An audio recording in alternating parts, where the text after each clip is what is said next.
ये जो पेशेंट्स लोग हैं ये घूम सकते हैं बाहर, मतलब बहुत सारे लोगों का ट्रैवल का शौक होता है, after surgery they can do this? Yes. In fact, many of my patients ask, how about before surgery also? Okay. Yes, I advise them, yes, you can. But the main precaution that they have to take is to remain hydrated. When they go outside, they travel, they may take food from outside, they may develop gastroenteritis, diarrhea, dehydration. Those can precipitate stroke. So they have to be very cautious about dehydration episodes. So they have to drink a lot of water even during travel.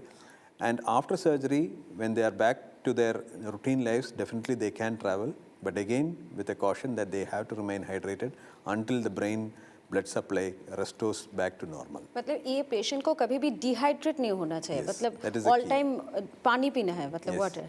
अगर dehydrate हो गया तो It's as simple as that. If you have a narrowing in a pipe of water in your house, the water will not come out through the tap.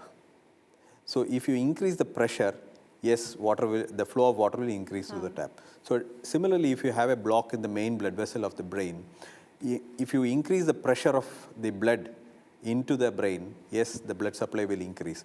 So if you have a dehydration episode, the forward pumping of the blood into the brain suffers, and during these episodes, patients suffer stroke. So we advise them to remain hydrated at all times so that the brain gets adequate blood supply. ये surgery के बाद कितने दिनों तक hospital में रहना है, कितने दिनों तक पूरा मेडिटेशन के अंदर रहना है? Usually these patients do well after surgery also, because we coach them preoperatively what will be that kind of surgery, what will be their roles and responsibilities after surgery as well. Usually they remain in hospital for 3 to 4 days, and then we can discharge them again with the same advice to remain hydrated. And by 1 month they usually are back to their lives. West Bengal के people को क्या concern रहना चाहिए इस disease के बारे में? Definitely yes. The reason is that many of our patients are coming from North Parganas, Howrah, Kolkata regions, as well as Murshidabad. And as I said, arsenic is a suspect, high arsenic in the groundwater. So they have to be cautious about what they are consuming. And there are methods where arsenic levels in the drinking water can be reduced. There's a technology that has been developed from IIT Madras as well. It is called the Amrit technology. That is arsenic and metal reduction in using Indian technology. So that device can be implemented all over the country, particularly in regions where arsenic is high in the groundwater levels. And they have to take such mitigation measures. But arsenic is so ubiquitous in nature that even if you take such measures, ultimately you will have arsenic in your food as well, because the food also grows, the grains and the vegetables also grow in this from the same soil, use the same water. So there is no escape from it, but you have to be cautious. Is there any age limit? मोए disease किसको होता है, कोई age limit है कि सारी? My youngest patient is 9 months. My oldest patient is 64 years. Okay, मतलब कोई एज लिमिट नहीं, There is किसी no को भी हो age सकता limit, but the usual trend is less than 15 years is one peak, 40 to 60 is the second peak. 15 years? Less than 15 years. Less than 15 years. अच्छा, और एक बात, अगर कोई पेशेंट, मतलब किसको पता कैसे चलता है कि उसको ये डिजीज है, या कोई सिम्टम्स पहले से, कोई वीकनेस, फीवर, ऐसा कुछ? Particularly children, it is difficult to pick up these symptoms, because very young children, when they cry, babies cry, they may develop uprolling of eyes, they may lose the power of one limb, and then the parents are surprised what is happening, and they take the child to the doctor. And the doctor also is not able to make out the problem, because some of these deficits immediately recover, and the child, at the stage when the child is being examined by the doctor, they are perfectly normal. So the history is doubtful from the clinical side. So if you get a history of a patient having transient weakness from which the child recovers, it is better to be cautious, particularly in this part of the country. It is better to be cautious, not to take these symptoms lightly, has to be thoroughly investigated with the MRI as well as angiography to rule out moya moya. Is there any genetic basis for moya moya disease? Particularly studies in Japan have told that genetics is possibly a factor that plays a role. And one of the genes that is implicated in moya moya is called the RNF213 gene. This has been in notice for the last 14 years around. 2011 was the year when it was first described. And we have seen moya occurring very rarely as a genetic predisposition. Say we had a father and a daughter with moya. I have heard of a report of twins having moya, and up to 10% of the population in Japan actually have familial moya. But in Indian scenario, we have not found that genetics to be a background factor playing, but a genetic predisposition to environmental factors like arsenic may play a role in moya. We also investigated a few patients whether RNF213 is actually a problem gene in Indian population. We found that everyone, maybe even if you check myself or yourself, we may be having the same mutation. So genetic predisposition is a factor, but we are not sure until further research is needed to investigate this particular aspect of the disease. आपने बताया कि आपका सबसे छोटा patient 9 months का है, मतलब newborn baby के लिए क्या क्या प्रिकॉशन लेना चाहिए? Yeah, as I said, it is very rare. So community awareness among physicians is the key.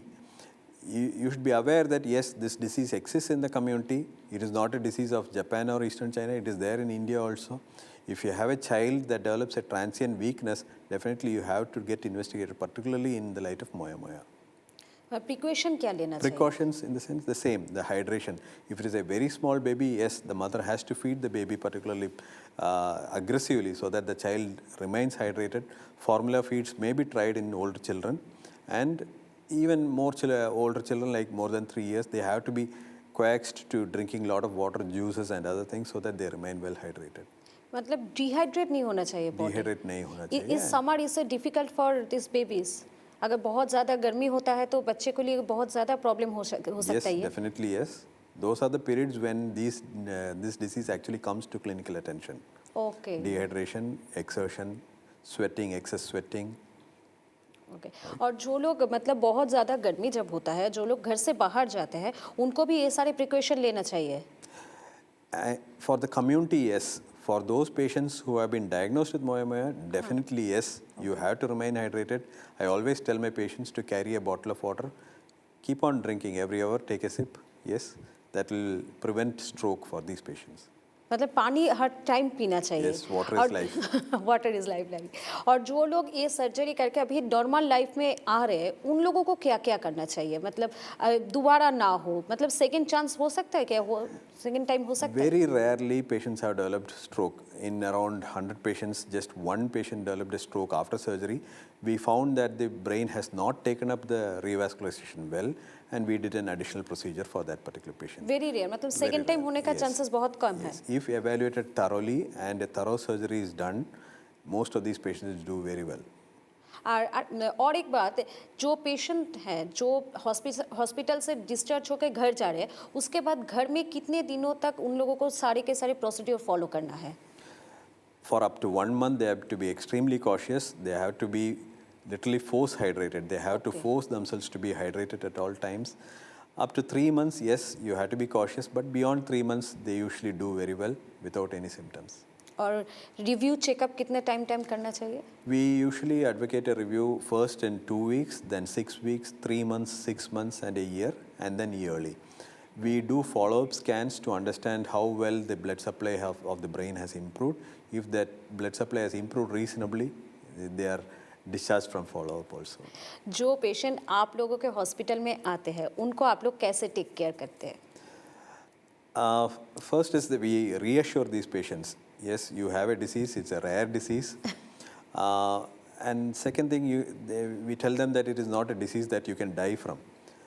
It's treatable. It's not curable, but it is treatable. And once treated, they can lead a very normal life. So when we tell this, half the patients get okay. They get relieved that okay, they are not facing a deadly disease.